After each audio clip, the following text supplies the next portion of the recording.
Hey,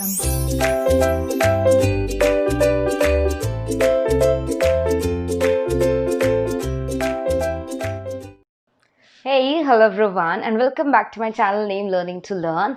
And अगर आपने मेरे चैनल को सब्सक्राइब ना किया हो तो सब्सक्राइब कर लीजिए because I help you to prepare for your MCOM examination, BCom examination, MBA examination, BBA examination and many other examination related to commerce and NTA UGC NET examinations. तो अगर आप इन सब में से किसी की भी प्रिपरेशन कर रहे हैं तो ये चैनल आई गारंटी यू कहीं ना कहीं आपके काम आएगा, specially related to theory subjects पढ़ने में. So today we are going to learn about organisation behaviour. Organisation behaviour एक ऐसा सब्जेक्ट है जो बीकॉम के फर्स्ट ईयर में या सेकेंड ईयर में या थर्ड ईयर में कभी ना कभी पूछा जाता है and this is one of the important topics जिसके ऊपर आपकी अच्छी ग्रिप होनी चाहिए. अगर आप इंग्लिश में ज़्यादा कंफर्टेबल हैं कि मैम इंग्लिश में ही पढ़ा दीजिए तो उसके लिए मैंने ऑलरेडी एक वीडियो अपलोड करके रखा है, आप चेकआउट कर सकते हैं मेरे चैनल पे. उसके लिए आपको वीडियोस में जाना पड़ेगा, आपको मिल जाएगा. एंड अगर आपको जो भी मैं नोट्स से पढ़ा रही हूँ अगर आपको वो नोट्स चाहिए तो मोबाइल में आप जैसे ही मेरा पेज खोलेंगे Unacademy app learning to learn YouTube channel खोलेंगे और अबाउट पे जाएंगे और नीचे स्क्रॉल करेंगे तो आपको नोट्स ग्रुप टेलीग्राम मिलेगा. उसमें अगर आप क्लिक करेंगे तो आपको आज के नोट्स आराम से मिल सकते हैं या इसका लिंक मैं डिस्क्रिप्शन बॉक्स में भी डाल दूंगी. At the same time I am a verified educator on Unacademy. मैं काफ़ी टाइम से अनअकैडमी पे पढ़ा रही हूँ. Like I joined Unacademy as on October 2018 and मैं वहाँ पर NTA UGC नेट कैटेगरी में पढ़ाती हूँ. तो अगर आप असिस्टेंट प्रोफेसर के लिए अप्लाई करने वाले हैं या PhD करनी है आपको तो नेट कंपलसरी है. तो अगर आपको नेट क्रैक करना है तो आप मेरे लेक्चर्स अटेंड कर सकते हैं. यूजुअली जो स्पेशल क्लासेस होते हैं which are free of cost वो होते हैं शाम को 9 से 10 बजे. So make sure you enrol to that classes. So let's start with today's lecture. आज हम करेंगे ऑर्गेनाइजेशन बिहेवियर का एक छोटा सा इंट्रोडक्शन. ऑर्गेनाइजेशन बिहेवियर में हमें क्या पढ़ना पड़ेगा और ऑर्गेनाइजेशन क्या होता है और उसके कैरेक्टरिस्टिक्स. आज हमारा ये मेन मोटो या ऑब्जेक्टिव रहेगा क्लास का. सो लेट्स स्टार्ट. सबसे पहले ये नोट्स हैं, आप डाउनलोड कर सकते हैं इजीली एंड देन आप कंटिन्यूसली इसको प्रिंट आउट निकाल सकते हैं और आराम से लेक्चर्स के साथ इनको पढ़ सकते हैं. ये नोट्स मैंने अपने ग्रेजुएशन के टाइम बनाए थे जो कि 18/8/2009 के हैं. तो ये ऑफकोर्स बहुत पुराने नोट्स हैं एज आप देख सकते हो डेट के हिसाब से. बट क्योंकि ये एक ऐसा सब्जेक्ट नहीं है जिसमें रेगुलरली कुछ अपडेट आता हो और समथिंग लाइक दैट, तो आप इन नोट्स पे भरोसा कर सकते हैं और इन्हें फॉलो भी कर सकते हैं. So let's start. The concept of organisation. अब ऑर्गेनाइजेशन बिहेवियर हम क्यों पढ़ते हैं उसका मैं आपको एक छोटा सा एग्जाम्पल दे सकती हूँ या उसका एक छोटा सा उदाहरण दे सकती हूँ और फिर हम ऑर्गेनाइजेशन बिहेवियर को अच्छे से समझना शुरू कर सकते हैं. सबसे पहले ऑर्गेनाइजेशन बिहेवियर इसलिए पढ़ा जाता है क्योंकि ग्रुप्स में हम काम करते हैं. आप किसी भी ऑर्गेनाइजेशन में चले जाइए, हर एक ऑर्गेनाइजेशन में क्या होता है कि एक ग्रुप बना होता है, that is the formal group या इनफॉर्मल ग्रुप. और अगर आप वहाँ के बॉस हैं तो आपको इन ग्रुप्स को कंट्रोल करना पड़ता है. करेक्ट. आपको इन ग्रुप्स को मैनेज करना पड़ता है, देखना पड़ता है कि झगड़े तो नहीं हो रहे, सब कुछ स्मूथली तो चल रहा है, कोई कन्फ्यूजन्स तो नहीं है, सबको सैलरी टाइम पे मिल रही है, कोई ऐसा तो नहीं है कि भाई प्रॉब्लम्स क्रिएट हो रहे हैं, पॉलिटिक्स तो नहीं हो रही ऑर्गेनाइजेशन में. ये सब चीज़ें एक मैनेजर स्पेशली के ध्यान में होनी चाहिए और वो कोई भी डिसीजन लेने से पहले सारी चीज़ें कंसिडर करना चाहिए उसको. तभी ऑर्गेनाइजेशन स्मूथली रन कर सकता है. वहाँ पर झगड़े, कॉन्फ्लिक्ट, इश्यूज़ के प्रॉब्लम्स या ये सारे इश्यूज़ कम होते हैं. तो उसके लिए सबसे पहले अगर आपको आगे जाके मैनेजर बनना है या यू कैन से प्रमोशन पानी है तो आपको पता होना चाहिए कि लोगों के साथ डील कैसे करते हैं. इसलिए जब भी आप अपने सिलेबस खोल के देखेंगे और उसमें ऑर्गेनाइजेशन बिहेवियर देखेंगे तो वहाँ पर आपके मेजर टॉपिक्स बन जाते हैं organisation, organisation types, structures, then conflict management, stress management, workers participation in management, groups, types of groups, group cohesiveness, group conflict, ऐसे सारी चीज़ें। तो this are morally related to an individual और ग्रुप एज अ होल, ठीक है। तो सबसे पहले हम ऑर्गेनाइजेशन को समझने की कोशिश करते हैं कि ऑर्गेनाइजेशन क्या होता है। The concept of organisation, man being a social animal. मैं यहाँ से पढ़ रही हूँ, मैं इसको थोड़ा सा जूम कर देती हूँ आप लोगों के लिए ताकि आप इसे आराम से पढ़ पाएं, ठीक है। ओके, अब man being a social animal forms different organization and spends most of his time in these organizations.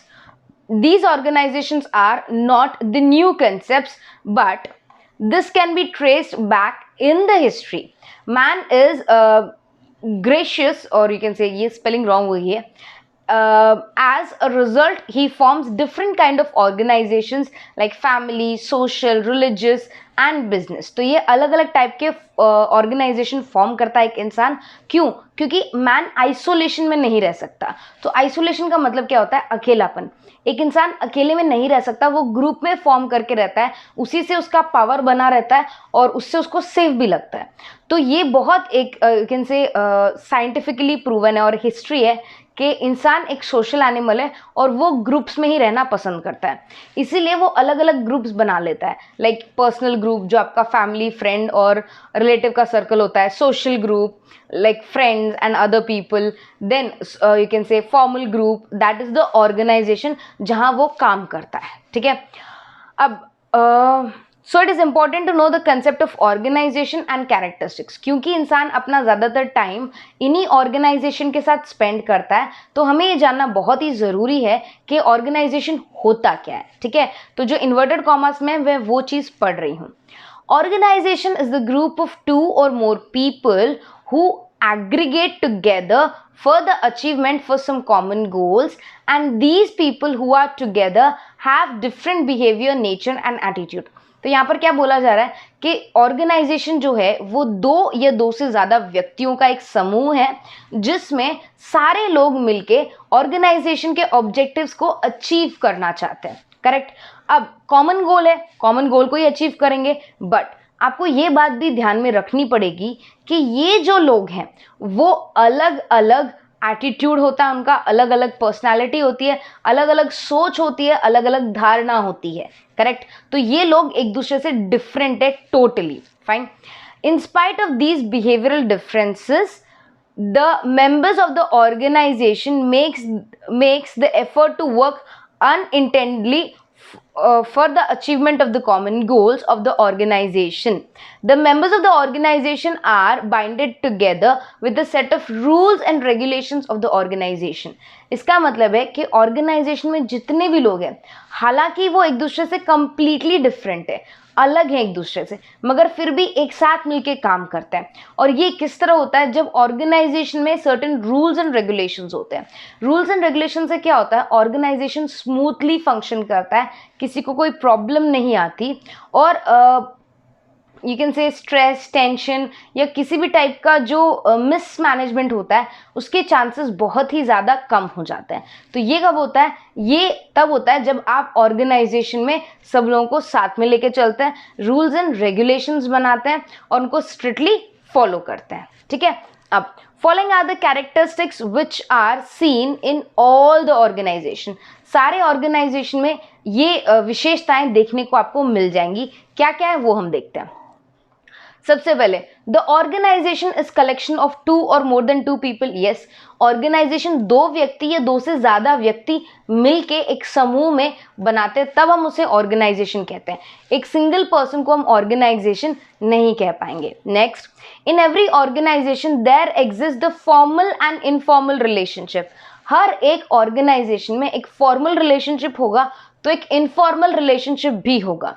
Formal relationship basically तब आता है जब आपको डेजिग्नेशन के थ्रू या फॉर्मल स्ट्रक्चर के थ्रू वो पोजीशन मिलती है। जैसे बोर्ड ऑफ डायरेक्टर्स के बाद जनरल मैनेजमेंट या जनरल मैनेजर के बाद production manager, marketing manager, finance manager, human resource manager, production manager के अंडर असिस्टेंट प्रोडक्शन मैनेजर, उनके अंडर सुपरवाइजर्स, उनके अंडर असिस्टेंट टू सुपरवाइजर, इस तरह से क्या होता है, हायरार्की बनती है। तो यहाँ पर जो आपको डेजिग्नेशन दिया जाता है वो आपका फॉर्मल ऑर्गेनाइजेशन बन जाता है। वेयर एज इनफॉर्मल ऑर्गेनाइजेशन किसे कहा जाता है, जब किसी ग्रुप में या जब एक ऑर्गेनाइजेशन में दो या दो से ज़्यादा व्यक्ति एक दूसरे के साथ यू कैन से ग्रुप बना लेते हैं, not because of the organisation structure, organisation structure की वजह से नहीं, बट किस वजह से, क्योंकि दोनों एक दूसरे को पसंद करते हैं या दोनों एक दूसरे के अच्छे दोस्त हैं, दोनों के ख्याल मिलते हैं एक्सेट्रा। कई बार क्या होता है, आपने खुद ही अपने ऑर्गेनाइजेशन में देखा होगा कि हो सकता है आप अपने डिपार्टमेंट वालों के साथ उतने कंफर्टेबल फील नहीं करते जितना आप दूसरे डिपार्टमेंट वालों के साथ फील करते हैं, या अपने यू कैन से कलीग्स के साथ उतना कंफर्टेबल फील नहीं करते जितना आप अपने बॉस या सबऑर्डिनेट के साथ फील करते हैं। क्यों? क्योंकि हो सकता है उनका नेचर और आपका नेचर सेम हो सकता है उनके लाइक्स और आपके लाइक सेम हो। तो ये इनफॉर्मल ऑर्गेनाइजेशन होता है। अब हर एक ऑर्गेनाइजेशन में प्लीज याद रखिएगा, ये आपने 12th में भी पढ़ा होगा, हर ऑर्गेनाइजेशन में फॉर्मल और इनफॉर्मल दोनों एग्जिस्ट करते हैं, दोनों में से एक नहीं हो ऐसा पॉसिबल ही नहीं है। ठीक है, हर ऑर्गेनाइजेशन में दोनों का होना इंपॉर्टेंट है। Next, in every organisation hierarchy of post is seen. Yes, formal organisation में हम हायरार्की रखते हैं, जैसे कि मैंने अभी बताया आपको, बोर्ड ऑफ डायरेक्टर्स, मैनेजर, फिर प्रोडक्शन मैनेजर, फिर assistant to production manager, supervisors, assistant to supervisors etcetera. इस तरह से हायरार्की बनती है जो आपको usually authority and responsibility clearly बताती है। ठीक है, moving forward, there are distinct characteristics in each and every organisation. ये बहुत ही इंपॉर्टेंट है, 4th पॉइंट, प्लीज आप ध्यान से सुनिएगा। ऑर्गेनाइजेशन जो है, ऑर्गेनाइजेशन में हर एक इंसान या हर एक ऑर्गेनाइजेशन दूसरे ऑर्गेनाइजेशन से एंटायरली डिफरेंट होता है। क्यों? क्योंकि उनके रूल्स एंड रेगुलेशंस अलग होते हैं, ऑब्जेक्टिव्स अलग होते हैं। एक ऑर्गेनाइजेशन कुछ और अचीव करना चाहता है, दूसरा ऑर्गेनाइजेशन कुछ और अचीव करना चाहता है। एक ऑर्गेनाइजेशन का एनवायरनमेंट कुछ अलग है। आपने अपने लाइफ में भी अगर जॉब किया हो तो आपने ये महसूस किया होगा, अगर आपने 2 या 2 से ज़्यादा जॉब्स किए हैं तो आपने ये पक्का देखा होगा कि एक ऑर्गेनाइजेशन का नेचर अलग होता है, दूसरे ऑर्गेनाइजेशन का नेचर एकदम अलग होता है। सॉरी, वो जस्ट फंबल हो गया।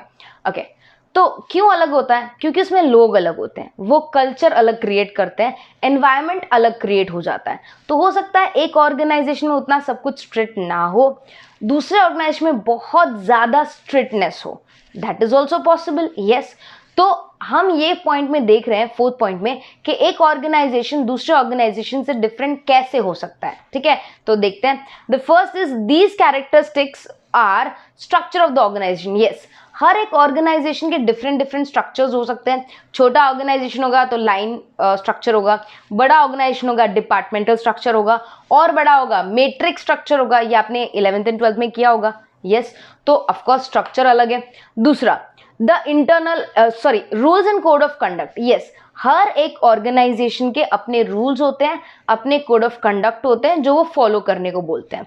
The next is internal environment. Yes, internal environment लोगों से बनता है, प्रोसीजर्स से बनता है, रूल से बनता है, वो भी एंटायरली डिफरेंट हो सकता है from one organisation to other. The next is the aims and goals of the organization. Yes, हर एक ऑर्गेनाइजेशन के अपने सेट ऑफ गोल्स और अपने सेट ऑफ एम्स होते हैं जो वो अचीव करना चाहता है। And the last is the external environment of the organisation.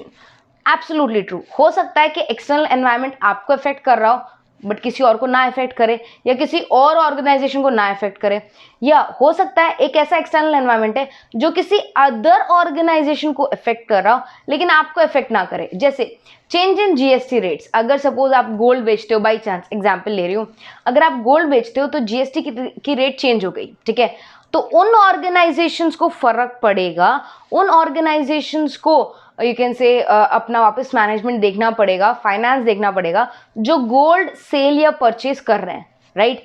अगर आप स्टेशनरी सेल या परचेज कर रहे हो, आपको ये एक्सटर्नल एनवायरनमेंट के चेंज से कोई फर्क नहीं पड़ेगा, राइट। तो this was what is organisation and the characteristics. जब हम नेक्स्ट क्लास में मिलेंगे तब हम एनालिसिस ऑफ द ऑर्गेनाइजेशन कर लेंगे। सो मेक श्योर आप ये चैनल सब्सक्राइब करें। कोई भी डाउट हो तो प्लीज़ मुझसे पूछें, and follow me on various other platforms for latest updates. And अगर आप NDA UGC नेट की तैयारी कर रहे हैं तो स्पेसिफिकली आप लोगों के लिए मैं अनअकैडमी पे पढ़ाती हूँ, सो आप अनअकैडमी पे आके मुझसे सीख सकते हैं. Fine, so take good care of yourself, study hard, bye everyone.